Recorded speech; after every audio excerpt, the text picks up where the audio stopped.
David Pagnotta, the fourth period, reported yesterday that the Bruins have expressed interest in Calgary Flames defenseman Noah Hanifin. You guys have probably heard that they've had interest in Noah Hanifin since literally before he was drafted. I remember back in the 2015 draft, he was selected, was it fourth or fifth overall? I think fifth overall by to Carolina. the Hurricanes. Yeah. And there was a lot of rumors the Bruins are going to package all their picks and trade up to get him. They really liked him.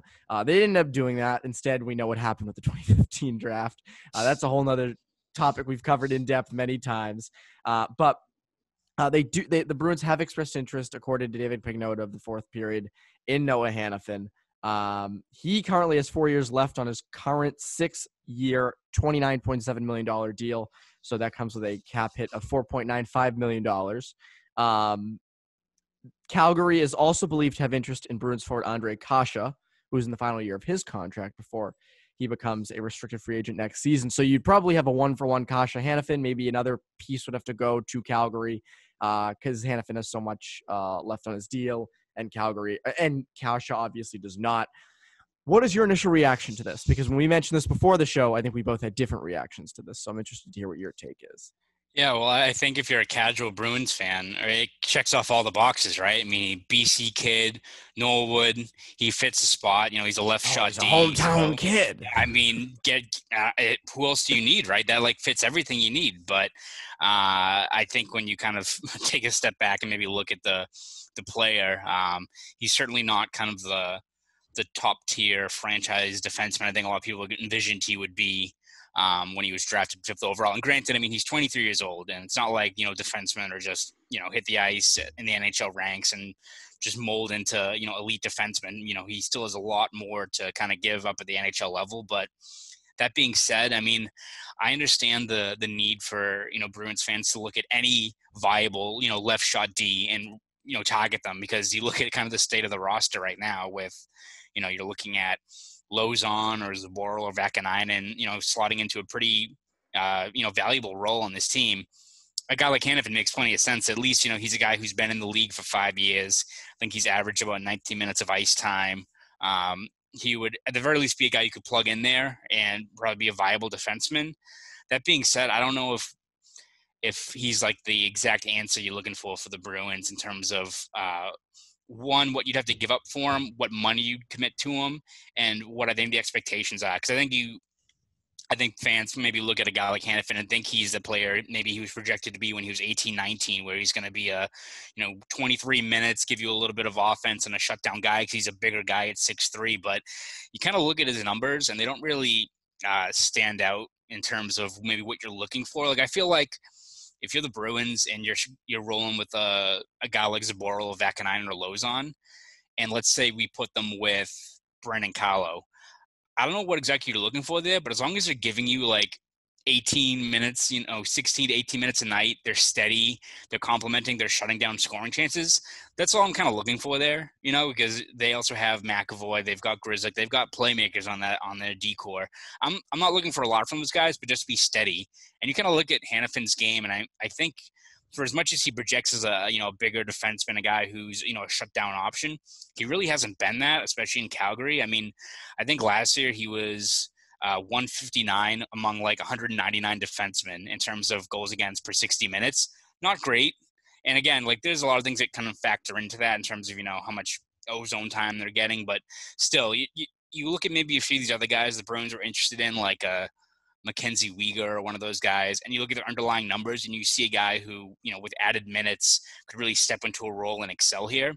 You look at Hanifin and, he's solid in terms of, producing on even strength on offense, but he's not really the difference maker you're probably looking for in terms of a young shutdown option on the blue line. So again, it all kind of depends on what Calgary's looking for. I have to imagine they'd want more than just Kasha for a guy under that team control. But I think for what the Bruins are looking at, in terms of, filling in the void left by Krug, are you better served committing to a guy like Hanifin, who is a warm body, a guy who is all right, but I don't know if maybe he's what you're expecting him to be, when you could at least, keep Kasha, who we don't really know what we have in him yet, but he's still a guy who's intriguing. He could very well be a 20-goal scorer this year. and you keep, these younger guys that you need to find out how they develop, like a Vakanainen or Zaboro. Like, which path do you take? If we're talking about a guy like Uyghur or something, then you clearly take Uyghur, right? You not going to this year, with a kind of an undetermined part of the roster with your decor. But with Hanifin, I don't know. I don't really buy it in terms of what he brings and what he projects based on what the cost would be and how much more he really helps you in that area. Yeah, so I don't think Hanifin's as good as people think he is, but I look at the asking price and it being Kasha, and we've both talked at length about how that middle six, they have a lot of viable wingers, and you're going to have guys who are watching the game from the ninth floor who for a lot of other teams would play. And that ends up kind of being a waste, especially if you find people who can fit in. Now, ultimately, I think the favorite to be Krejci's right winger would be a guy like Kasha. But you still also have Studnicka. You have Craig Smith. You have, if you wanted to, you could have a guy like Anders Bjork. You could move Craig Smith to the first line, move Pastrnak down. There's options you have there. Yeah. You look at that. Ritchie. Nick Ritchie. People forget. Nick Ritchie, too. That's a name we haven't heard in a while. I felt so bad. It was his birthday, and the Bruins post like a birthday post for him, and like all the comments were just like, no. I'm like, oh my god, it's the dude's birthday. That's just a hit to the morale. Yeah, like it's his birthday. Let him enjoy it. Jesus, he didn't choose to be here.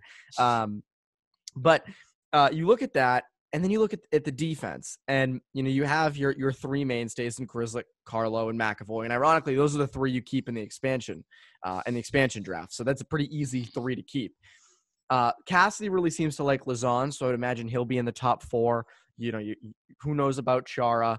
Who knows about Clifton? But you have a lot of question marks because even Lauzon, who they're high on, you don't know exactly for sure that he's going to be a legitimate, viable top four defenseman, and that there's going to be some inconsistencies along the way.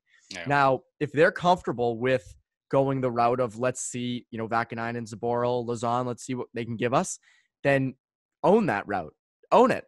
But don't be mad if it doesn't work out and you're out in the first or second round again next year. Whereas if you go out and get a guy like Hanifin and trade an asset that you have other ones similar to in Kasha and probably another prospect, I would think. I don't think this is going to be a one-for-one, as you said. Yeah. You're going to have – that is a stable, sturdy top four on defense. Your bottom two can be Char and Clifton or Lauzon and Clifton or, maybe throw John Moore, Kevin Miller in there. There's a lot of moving pieces. There's a lot of moving pieces. Now, the tough thing is this. Who would you choose out of those four defensemen to be the three that you keep for the expansion draft? Now, I don't know. You have to think. Seattle would take Grzelcyk in a heartbeat. Yeah. Would they take Hanifin? You think about that. Would they really take him? Now, granted, if he goes out next season for the Bruins, let's say the Bruins do pull this trigger, and he gets like 50 points, then you're in a real tough spot. But if he's, every year in the league he's had, I'm just looking at point totals. You have the advanced stats, but I'm just looking at point totals. Between, he's consistently in the 20-point range. Yeah. He's only gone over 30 points once or twice, excuse me. And, the last 2 years were kind of with that crappy Calgary, boring Calgary Flames team. So there's room that there might be something, because you said he's only 23. So there's a total chance that this kid comes in here and, he's home in Boston and he's, we see it all the time with these hometown kids. They come home and, the reverse Jimmy Hayes. Reverse Jimmy Hayes. The system works for them. This is a pretty good defensive system. There might be a spot open on the power play. Has Hanifin been a big power play guy in Calgary? I think he's seen some time there. Yeah, I'm not sure. I would imagine he was like a second unit kind of guy. But I don't think it's super dumb. I would be totally okay with them making pulling the trigger on a deal like this.